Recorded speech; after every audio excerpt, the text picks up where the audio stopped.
All right, welcome back.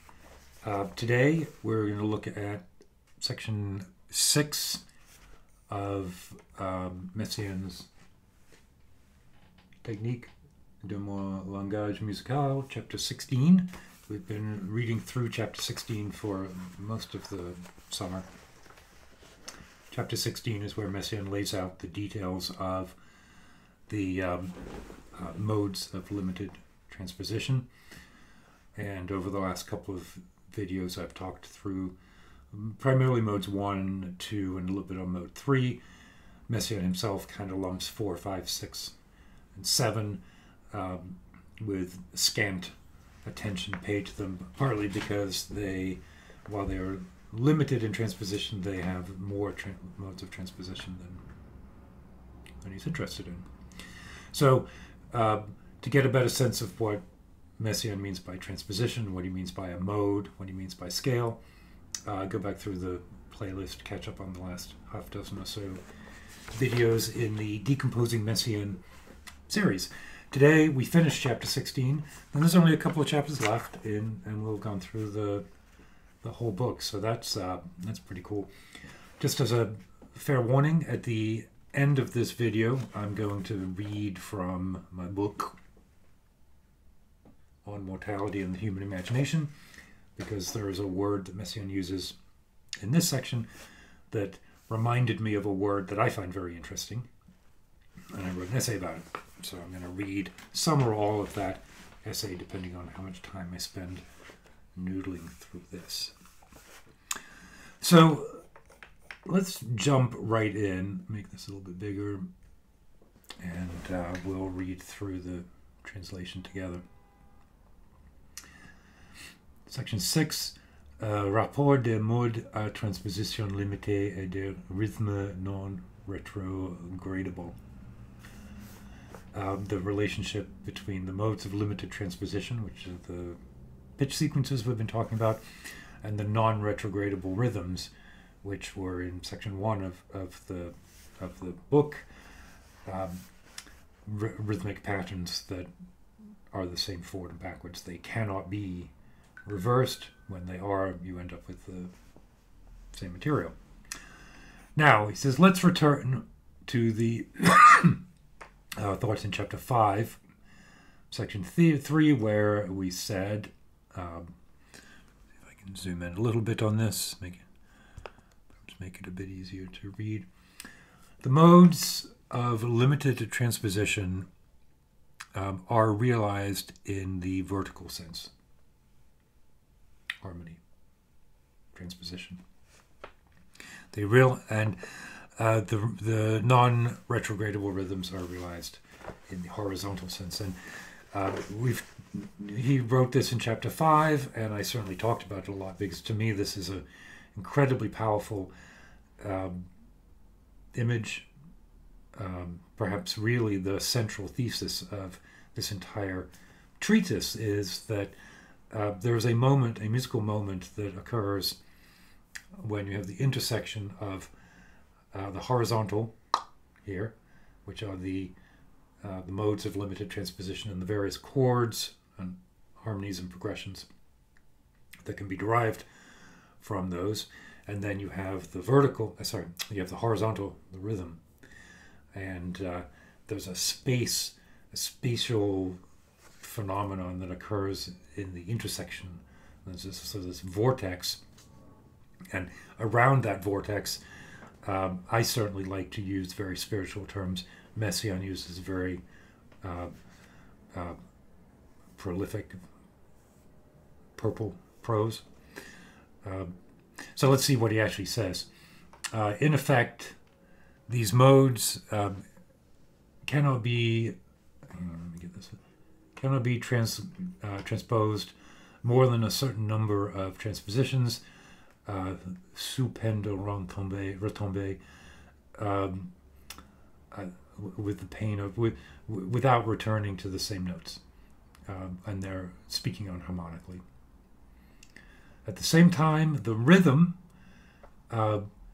cannot be read, être lu, in the retrograde sense, without finding exactly the same order of values as in the sens droit, the correct, the forward motion. The modes cannot be transposed because they are, without using polytonality, all in the modal atmosphere of many tones at the same time. Excuse me. This is my pencil. You ever use a pencil like this? It's a Kaweco. It's got like a 2.5 millimeter lead. I love it. I can't really use it for anything. I can't use it for writing because the lead is so thick. But I love the size of it, and I'm always looking for times to use it. What I've used here to mark this up is actually Retro 51 Tornado pencil, which has a 1.1 lead, which is pretty thick. This is about twice that. Where were we? These rhythms, because they contain within them small retrogrades, right? And we talked about that. They're divisible into symmetric groups. Usually with 4 notes. Or the last one we looked at was for the third mode, can be divided into tetrachord. These rhythms, the rhythms also are symmetrical. And then he talks about commune, so shared. The notes within the modes. Here, I've got to find my window here. I'm going to keep getting behind the... Then you just see it looks like Elmo, or one of the Muppets. The groups within the modes, right? The groupings of half and whole steps, 1, 2, and 3 at a time, end on the first note of the next group. And likewise within the retrograde rhythms, there's always a central value that's shared with the forward and backwards version. Again, go check out the previous videos where we go through all of that.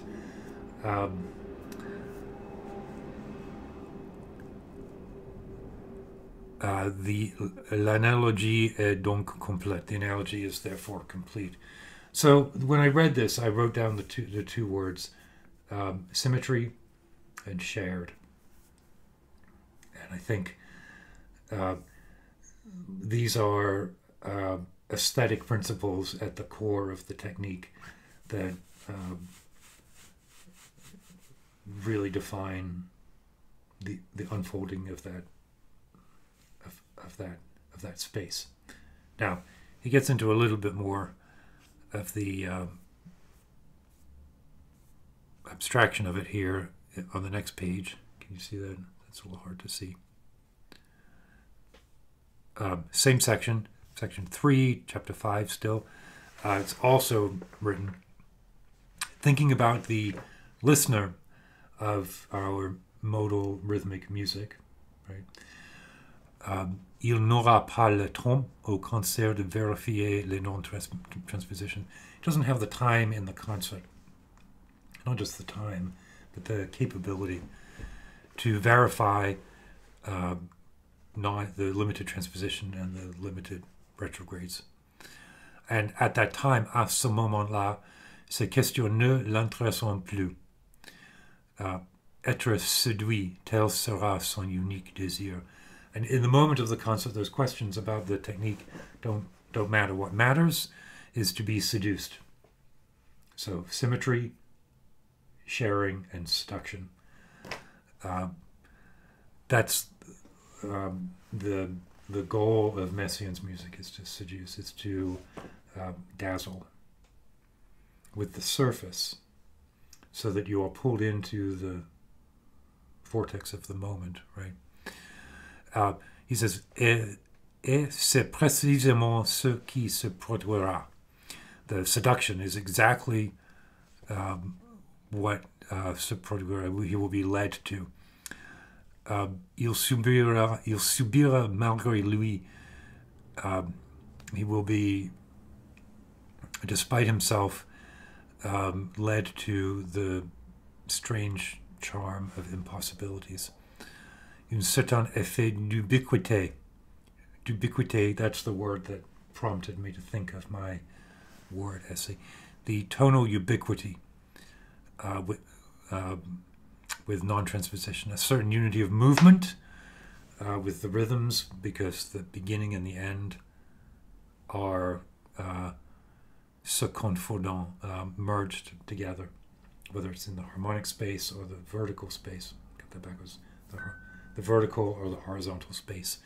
The beginning and the ends are merged together at the core, at the technical level.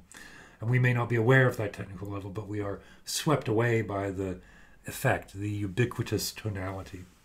Ubiquity. All of these things which qui l'amèneront progressivement amener, to bring along, to walk hand in hand, perhaps, progressively, to a sort of d'arc-en-ciel théologique. So this is the rainbow, the theological rainbow that Messiaen talks about, and which will undoubtedly make its way into the title of this video. I'm thinking Symmetry, Seduction, and the Theological Rainbow will be the title of the piece. With the subheading being simply Section 6, Chapter 16. Our langage musical dont nous cherchons, in which we search, the musical language in which we search edification and theory. So those two paragraphs are restating. They are quotes from Chapter 5, and Messiaen says, Arrivé en cet endroit de notre traité, n'était-il pas utile de répéter ces lignes? Arriving at this point, cet endroit, this place in our traité, our treatise, his book, wasn't it useful to repeat these lines? And I think so, because he's now summarizing. He spent a section on rhythm, and a section on modes with a little bit about melody and bird song in the middle. These are the two pillars of his technique. There it is, the two pillars. And they sort of merge together right into this mandala. Terrible with the camera. And this merged experience, this ubiquitous tonality, is an attribute of the moment by moment unfolding. Here, I could probably get rid of this, right? Let's see. There we go. So now you can see my fucked up. I'm trying to fix that. I need rice paper so I can fix that. Because it's been broken for 15 years. When I first got these, I guess it was the other way around, because I had a cat, and in like the first day of having this set up, I used to use it as a wall around my meditation area. The cat jumped through it. Never did it again, but I think just saw it and thought, I'm going to fuck with that. So ubiquitous tonality makes me think of a concept that I found interesting enough to write an essay in this book here. You can buy this book on Amazon. There we go. On mortality and the human imagination. And the word that I like is quiddity. Quiddity is a word that is used in multiple ways, and I should go through some of these. And it became a totem for me of trying to capture a bunch of my own spiritual understanding in the same way that Messiaen is creating a musical space with the overlap of harmony and rhythm, unchanging harmony and rhythm. So, quiddity, I write, is the human antidote to mortality. I'll see how much of this I read. It's 3 pages. It might take 5 minutes. So hang tight. It's worth it. Quiddity is the human antidote to mortality. Quiddity can be highlighted in a situation, like a piece of music. It might take more than 5 minutes if I riff on every other frickin' word, but quiddity can be added to the situation by the artist. Quiddity is an attribute of the aesthetic object. So you see why this overlaps with what Messiaen is talking about with ubiquitous tonality. It's an effect in his music that he's creating with this very precise technique. Quiddity is an attribute of the aesthetic object. The aesthetic object could be a piece of music, it could be a piece of writing, it could be a sculpture, painting, poem. I write a lot about poetry in this book. It can be used to measure the degree of human thought. A threshold of quiddity will trigger the collapse of an aesthetic wave, causing the object to light up with meaning. There's a lot behind that. Buy the book and read about the aesthetic wave. Quiddity is the externalization of the inner landscape out towards the geologic landscape. It is the deliberate imposition of poetry. It is the recognition of previous poetic activity. I use poetry, poetic, a very liberal term here to include aesthetic in general. Human activity etches meaning onto the landscape, which is then excavated through psychogeographic activity. Landscape has meaning, and the landscape also has meaning. The word itself has a meaning, and the expanse of space described is also redolent with meaningfulness. I derive the concept of a quid as a unit of psychogeographic meaning.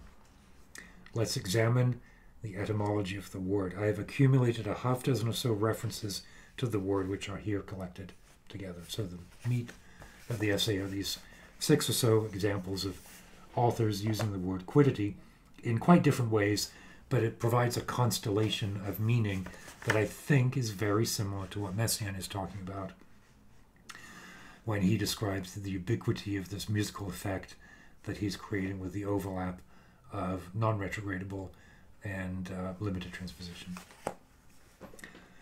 Vladimir Nabokov used the word quiddity in a description of Lewis Carroll, thus from Strong Opinions, which is a selection of sort of a cross-between memoir and essays that Nabokov wrote. So this is Nabokov. Alice in Wonderland is a specific book by a definite author with its own quaintness, its own quirks, its own quiddity. If read very carefully, it will be seen to imply, by humorous juxtaposition, the presence of a quite solid and rather sentimental world behind the semi-detached dream. Nabokov is using quiddity to describe a special ambience, the real as a lure for the exotic spaces of the brain.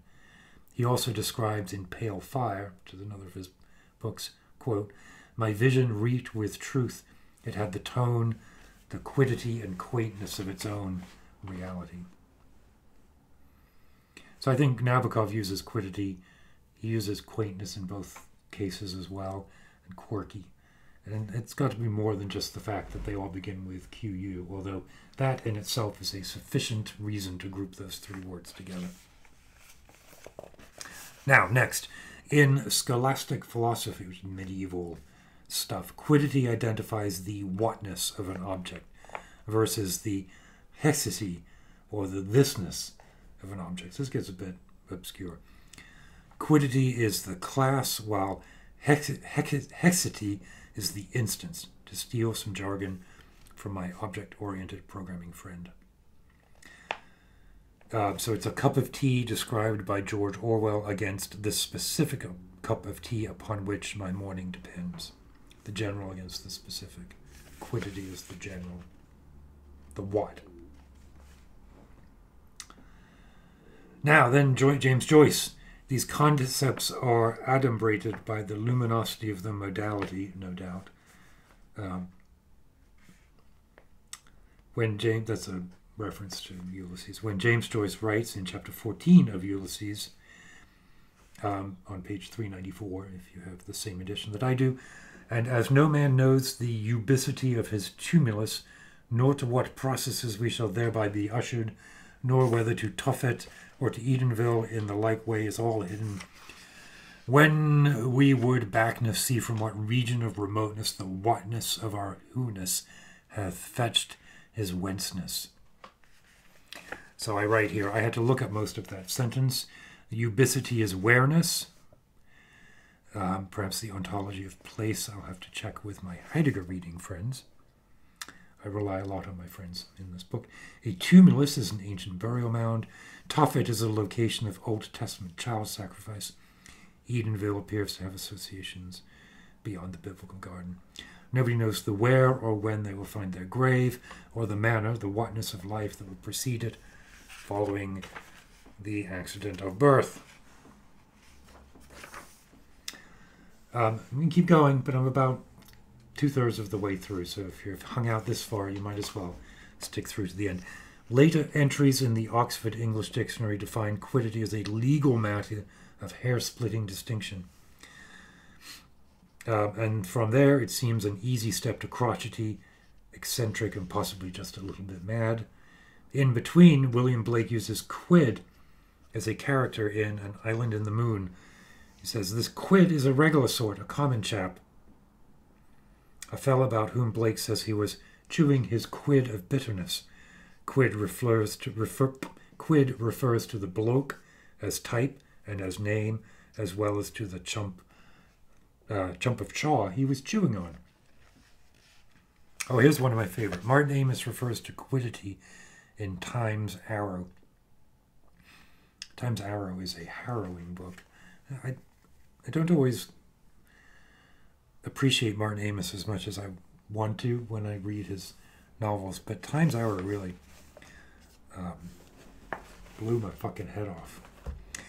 The retro-traversing consciousness describes his body's experience in a crowd as, with rapture and relief, he allies with the larger unit, the glowing mass. He sheds the thing he often can't seem to bear, his identity, his quiddity, lost in the crowd's promiscuity. So quiddity here refers to the identity of the character. And in fact, I write, quiddity in these later writings has evolved to something equal to the innermost essence of a character. That essence is arrived at through the distillation created by distance, the humorous juxtaposition that Nabokov refers to in the C.S. Lewis, which humorous juxtaposition and the ubiquitous tonality, they're the same idea in my mind. This perspective is essential for the poetic apprehension of quiddity, which, after all, is the psychogeographic stance. I write a lot about that in this book. Distanced, whether by time, nostalgia, or liquor, is the psychogeographic perspective.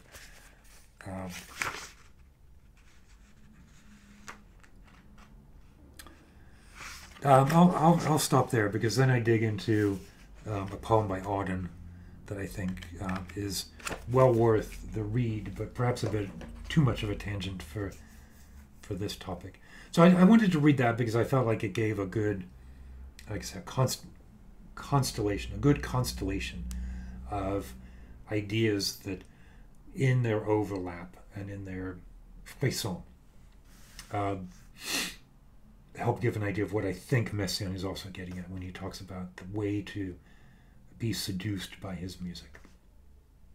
So, as always, questions or comments, criticism, concerns, corrections, drop them in the comments below, and keep your wits about you.